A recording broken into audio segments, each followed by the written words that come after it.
Hello बच्चों, let's read this question. The question says how does hyper conjugation effect explain the stability of alkenes. मतलब hyper conjugation effect कैसे explain करता है stability of alkenes की. तो basically इस question को करने के लिए जो हमारा की कॉन्सेप्ट यूज्ड होगा, हम क्या की कॉन्सेप्ट लेके चलेंगे. की concept here is hyper conjugation effect होता क्या है और वो कैसे इफेक्ट करता है किसकी, स्टेबिलिटी ऑफ एल्कीन की. तो hyper conjugation effect is our की कॉन्सेप्ट यूज्ड हियर. तो अगर हम बात करें हाइपर कंजुगेशन इफेक्ट की, तो ये क्या होता है. It refers to the delocalization of electron. This effect क्या रेफर करता है, this effect refers to the delocalization of electrons. Delocalization किसका, इलेक्ट्रॉन्स का. Delocalization of electrons. किसमें डीलोकलाइजेशन ऑफ इलेक्ट्रॉन्स, किसके कारण, with the participation of bond of primary sigma character. With the participation, किसकी participation के कारण, with the participation of bond. With the participation of कौन सी bond, with the participation of bonds जिसका character क्या होता है, sigma.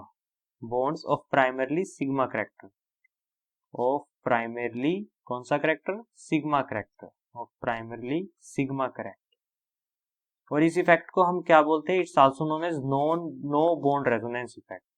It's also known as, क्या बोलते हैं इसको, it's also known as no bond resonance effect. No bond resonance effect. ठीक है. और जितना ज्यादा हमारा ग्रेटर होगा conjugation effect, the greater the hyper conjugation effect. The greater the hyper conjugation effect. Hyper conjugation effect.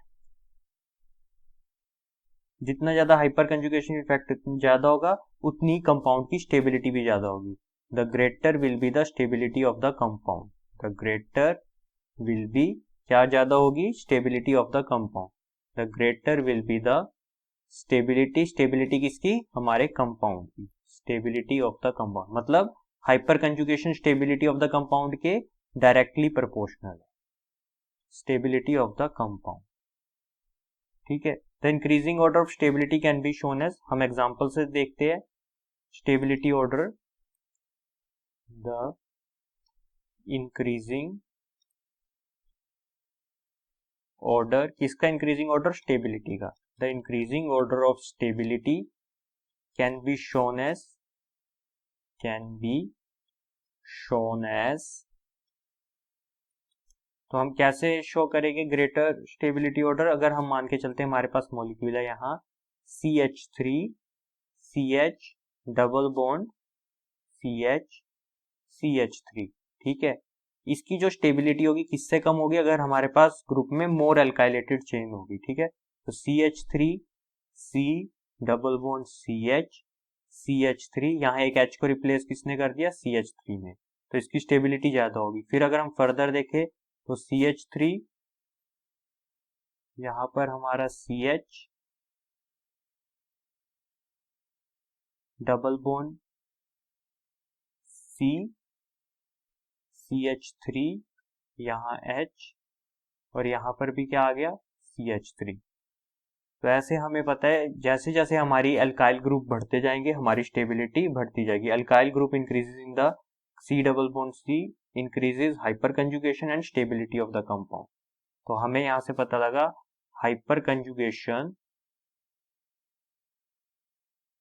जो हमारा हाइपर कंजुगेशन है वो डायरेक्टली प्रोपोर्शनल किसके है, स्टेबिलिटी ऑफ द कंपाउंड के. Stability of the compound. और जितने नंबर के एल्काइल ग्रुप होंगे, more the number of alkyls, more the number of alkyl groups,